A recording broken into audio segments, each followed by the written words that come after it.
नवरात्रि में कलश विसर्जन कैसे करें? विसर्जन के समय कौन सा मंत्र बोलें? नवरात्रि के दौरान माता दुर्गा के 9 अलग स्वरूपों का पूजन किया जाता है। नवरात्रि की शुरुआत प्रतिपदा के साथ होता है और इसका समापन रामनवमी के साथ हो जाता है। नवरात्रि के दौरान सबसे ज़्यादा महत्वपूर्ण माना जाता है कलश की स्थापना करना। ऐसा कहा जाता है कि ज्वार जितने ज़्यादा और हरे भरे उगते हैं वो उतने ही ज़्यादा शुभ होते हैं और इससे घर में सदैव समृद्धि बनी रहती है। वहीं जिस प्रकार कलश की स्थापना करना महत्वपूर्ण माना जाता है, उसी प्रकार कलश के विसर्जन को भी सही तरीके और विधि पूर्वक करने की सलाह दी जाती है। नवरात्रि के दौरान माता दुर्गा की मूर्ति या तस्वीर के साथ कलश की स्थापना भी की जाती है। ऐसी मान्यता है कि कलश को 9 दिनों तक स्थापित रखने के बाद उनका विसर्जन कर देना चाहिए। चैत्र मास की प्रतिपदा तिथि को माता दुर्गा की मूर्ति के साथ कलश की स्थापना की जाती है और 9 दिनों तक पूजा करने के बाद कलश का 8वें, 9वें या 10वें दिन विसर्जन किया जाता है। दरअसल कलश विसर्जन को लेकर अलग तिथियां इसलिए होती है क्योंकि लोग कन्या पूजन अलग अलग दिनों में करते हैं और कलश हमेशा कन्या पूजन के बाद ही विसर्जित किया जाता है। यदि आप अष्टमी तिथि के दिन कन्या पूजन करती हैं तो आप इसी दिन कलश का विसर्जन कर सकते हैं।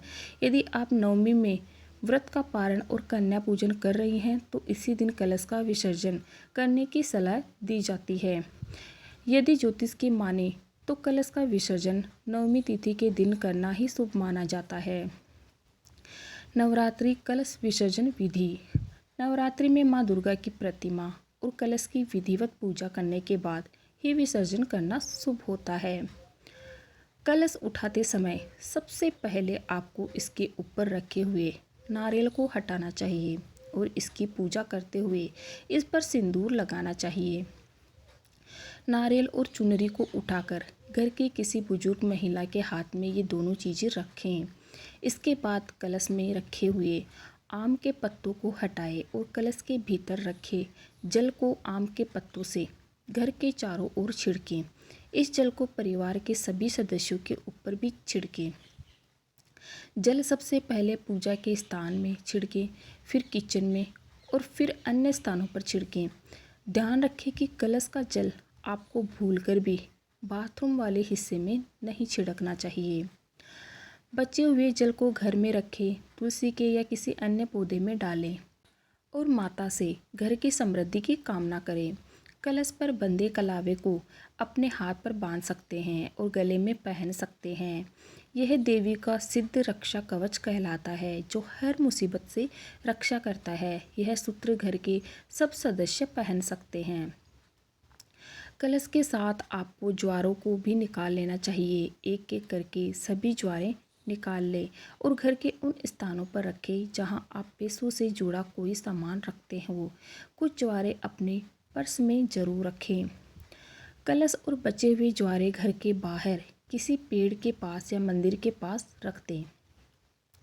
नवरात्रि में कलश विसर्जन के समय इन मंत्रों का करें जाप।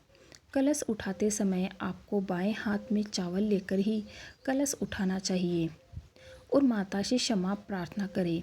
कलश उठाने से पहले आपको आवाहनम न जानामि विसर्जनम पूजाम चैव न जानामि क्षमस्व परमेश्वरम मंत्रहीनम क्रियाहीनम भक्तिहीनम जनार्दन इस मंत्र का जाप करना चाहिए और ऐं ह्रीं क्लीं चामुंडाय विच्चे बोलते हुए कलश उठा लेना चाहिए।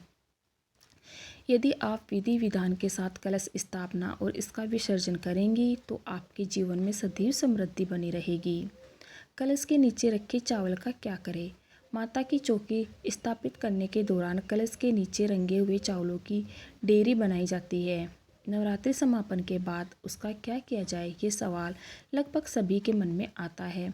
तो आपको बता दें कि कलश के नीचे रखे चावल को माँ दुर्गा की मूर्ति के साथ ही विसर्जन कर देना चाहिए।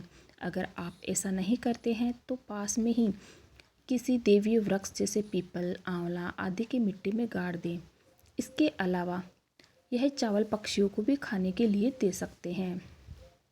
वीडियो अच्छा लगे तो लाइक से सब्सक्राइब जरूर कीजिएगा और कमेंट में जय माता दी अवश्य लिखिएगा। Okay, thank you everyone.